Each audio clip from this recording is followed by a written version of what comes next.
Note that when that highly offensive article was published online, we note that Fiji Times apparently, she lamented the fact that Fiji Times did not want to print that article, which in it says a lot. Fiji Times, as we know, is quite obsequious to what NFP and PAPI does, but in this case, obviously, it's a lot more highly offensive, and that's why they refused to publish it. But PAPI posted the contents of our article for a couple of days.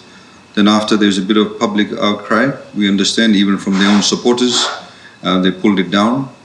We note that at no stage has Rabuka condemned that article. At no stage has this provisional candidate even apologized for that article. And as I said, that this is the difference between Rabuka and Beni Marama. Rabuka does not have principles. He's actually a weak leader.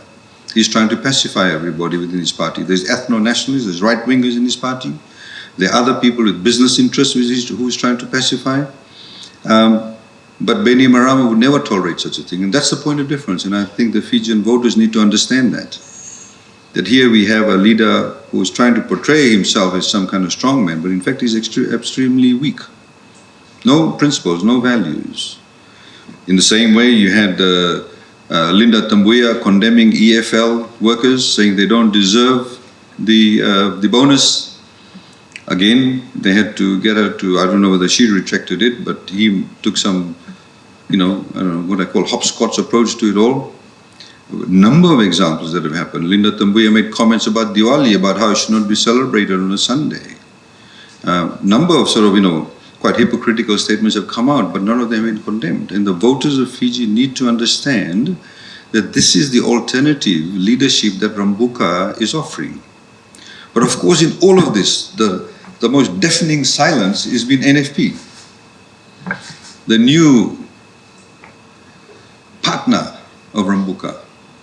Absolutely not a word from Honorable Biman Prasad, no Honorable Pio Tikunduandua, no Honorable Geringari Tambua, no any of the stalwarts of NFP.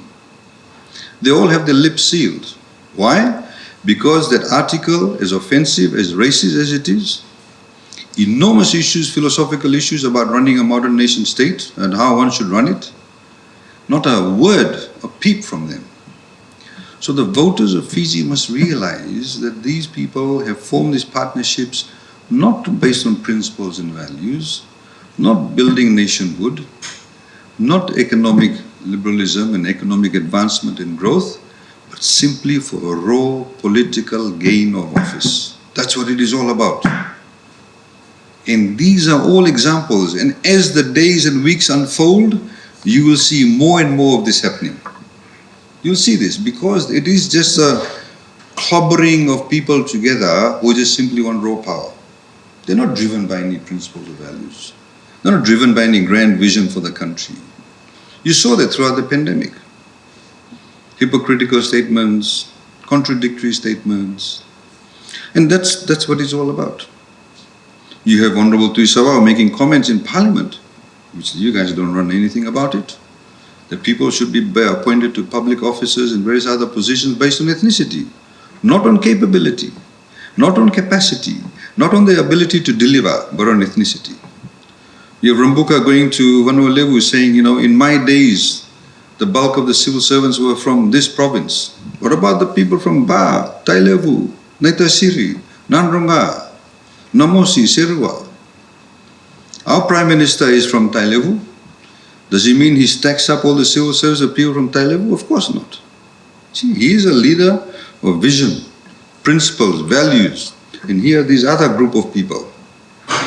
No vision, no value, no principle.